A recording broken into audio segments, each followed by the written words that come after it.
Don't we have some wonderful young people here in this church? I wish you could see some of the things we did in that boring duct tape honor. You know, duct tape's not your old grandfather's gray duct tape. We had all kinds of colors, and several of the girls made shoes. Golden slippers, I think, was one of them even, and they actually wore them to school the next day. So there were some really interesting things that they did with duct tape, and I think you would have enjoyed seeing some of their creations.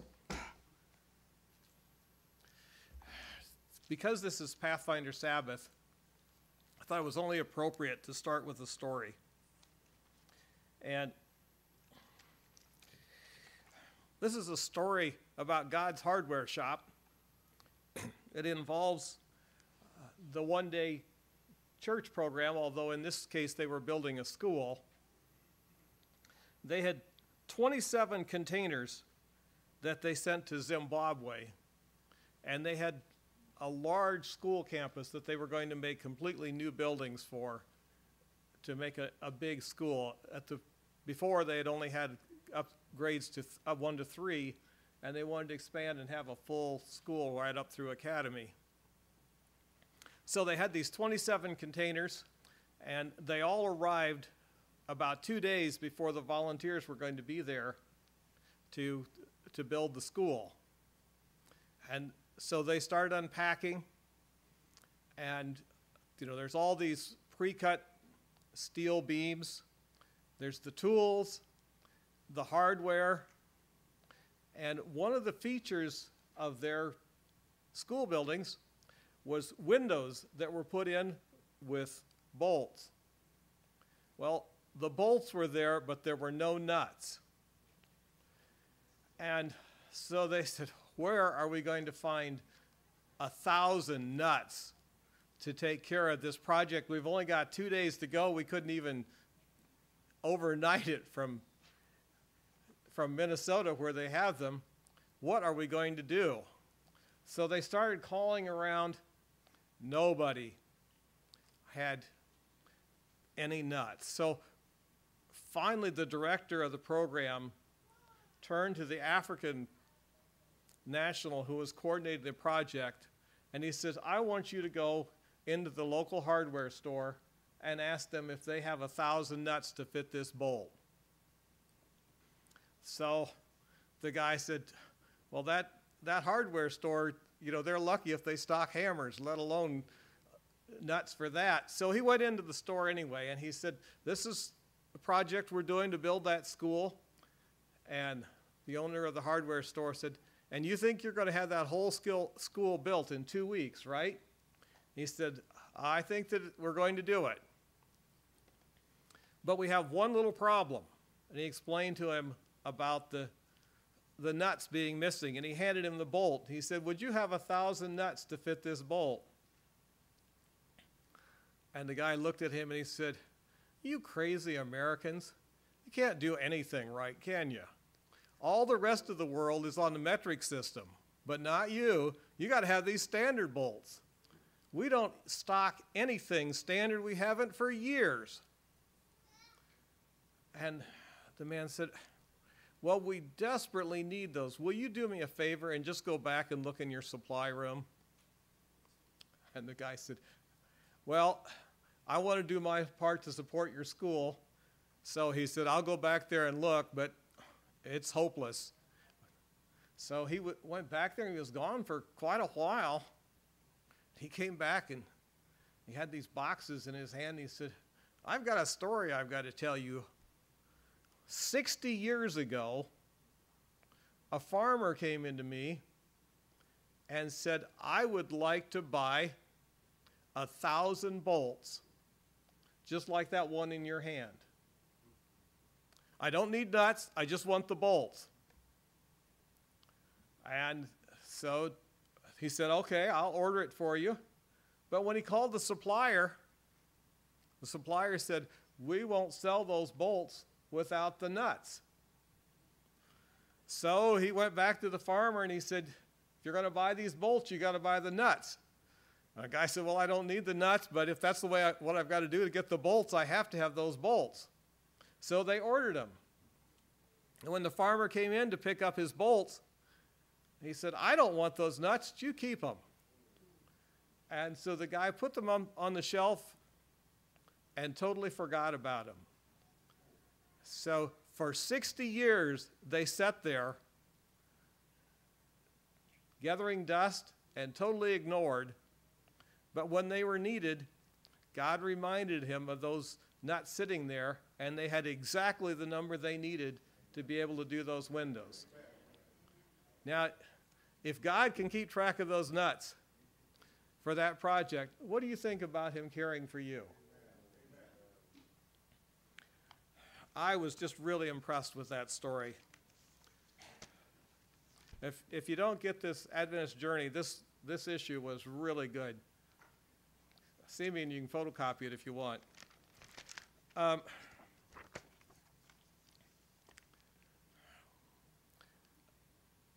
know that I'm not always the most interesting speaker, and I see some of you falling asleep as I start to talk.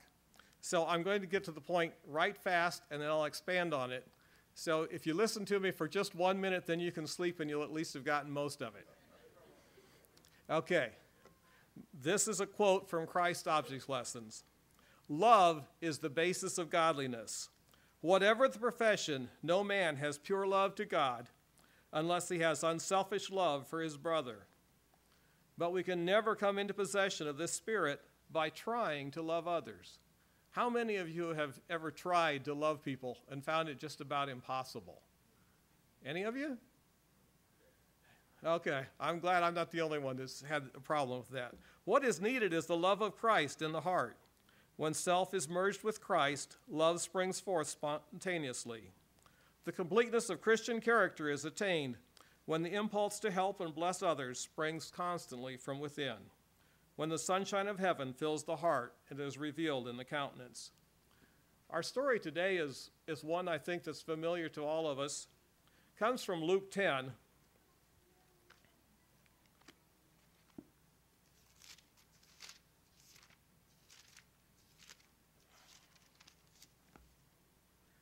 And we'll start with verse 25. Behold, a certain lawyer stood up and tempted him, saying, Master, what shall I do to inherit eternal life? He said unto him, What is written in the law? How readest thou? He answering said, Thou shalt love the Lord thy God with all thy heart, and with all thy soul, and with all thy strength, with all thy mind, and thy neighbor as thyself. Now, you know, when we think of a lawyer now, we kind of think of, you know, the guy sitting down there in the office dealing with all the niceties of the law. And, you know, some of us have sharks in mind or rattlesnakes. But, you know, in the Bible times, lawyers were basically people who looked at the law as written in the books of Moses and tried to interpret them. So they were not only lawyers, but they were also religious scholars. And when this lawyer came to Jesus, he answered this question.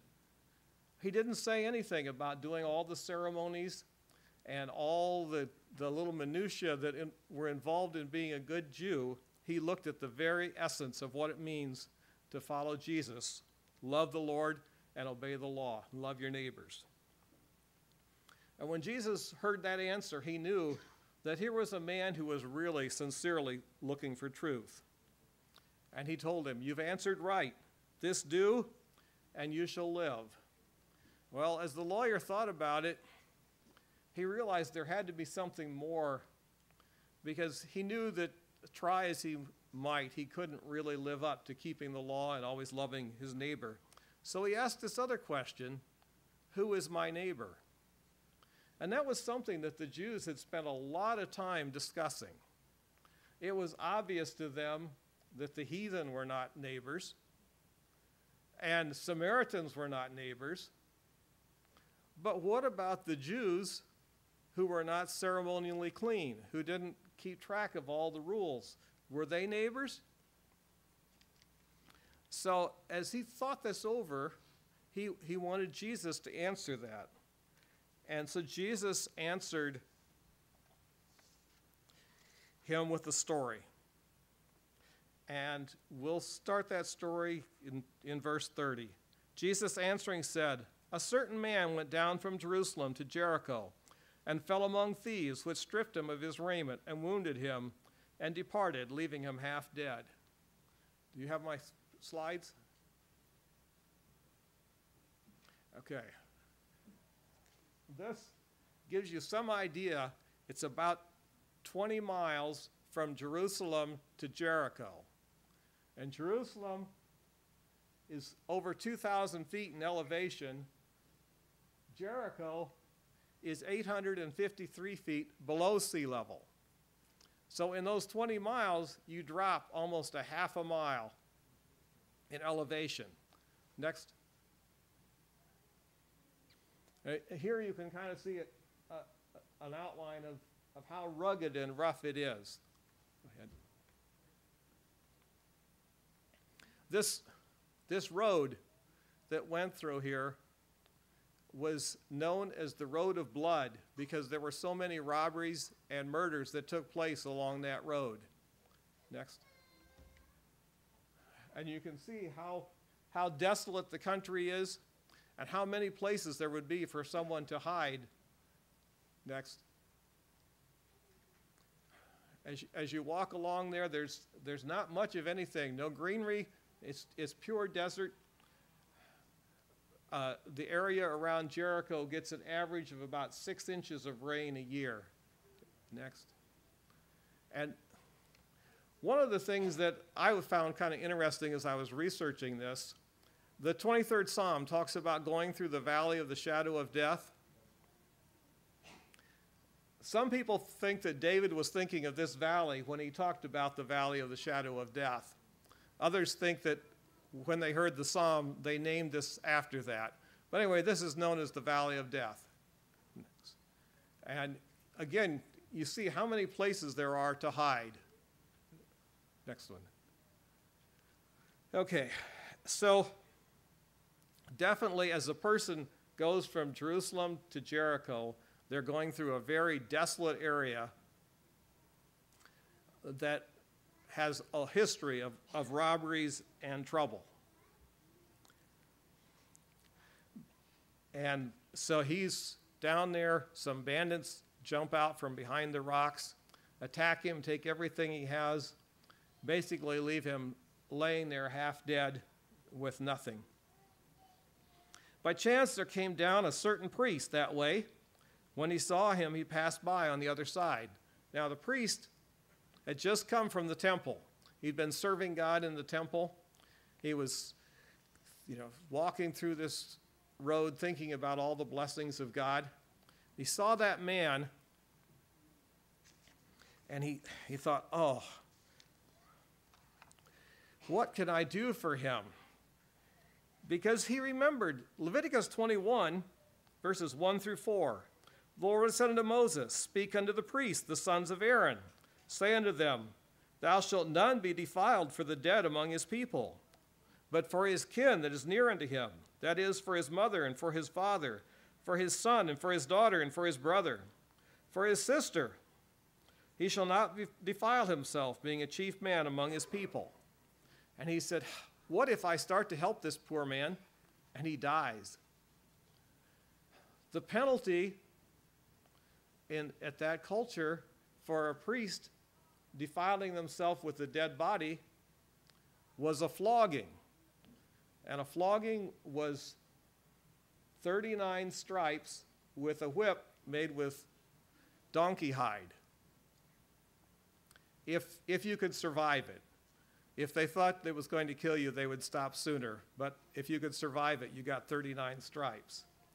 Now, there was one little restriction that said, if you find a dead person in an area where there's nobody else, it's your responsibility to take care of that dead person.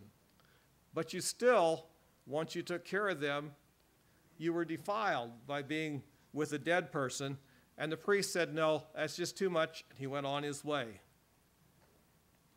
And likewise a Levite, when he was at the place, came and looked on him and passed by on the other side. Now, for the Levite, if you look at Numbers 19, it said, "He that touches the dead body of any man shall be unclean for 7 days." Okay, now if you were unclean, anybody you touched became unclean. The Levite had been up in Jerusalem for a month. He was coming home to his family. He certainly didn't want to be unclean for another 7 days and not be able to associate with his family. So he looked over there and he said, "Man, if I just knew that you were going to live, I'd take care of you. But man, if you die, that'd be such a burden." And he went on his way. The Samaritan came along, and he came where he was, and when he saw him, he had compassion on him. And he went to him and bound up his wounds, pouring in oil and wine, and set him on his own beast, and brought him to an inn, and took care of him. Inn picture? Okay. Now this is a picture of the Inn of the Good Samaritan. Now there is actually nothing there that goes back to that time period, but this is a replica of what they think it would be. Next. And you can kind of see what the inns would have looked like at that time. And there is a tradition that this was where the site where the inn was located for the Good Samaritan. And so he had compassion on him, and he bound up his wounds and took him to the inn. And on the morrow, when he departed, he took out 2 pence and gave them to this host, and said to him, "Take care of him, and whatsoever thou spendest more, when I come again, I will repay thee." Okay. Now, when we read Bible stories, sometimes things don't seem very dramatic to us. 2 pennies. Okay, I could give 2 pennies to help some stranger. That's no big deal. But 2 cents, that was 2 days' wages.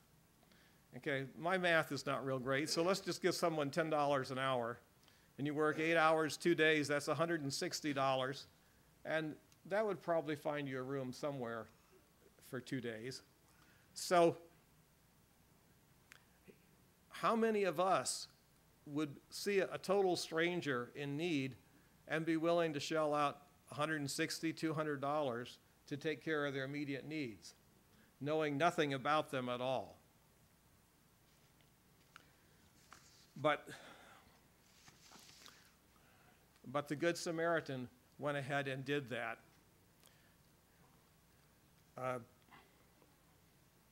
One of the things that's kind of interesting, Ellen White says that both the priest and the Levite were in the crowd when Jesus told that story. Do you remember Paul Harvey and where he had the rest of the story? Well, the people in Jericho knew all about the Good Samaritan coming in with that man. That story had spread. But they didn't know anything about the Levite or the priest. Obviously, they weren't going to tell anybody that they had seen it, and they just had assumed that they went by before the thing happened. But when Jesus told the story, I don't think there were that many priests that had been up in Jerusalem at that time, and probably not that many Levites. So it kind of let the story get out. So kind of like Paul Harvey, they got to hear the rest of the story. And I'm sure there was a priest and a Levite that really wished they had made a different choice. And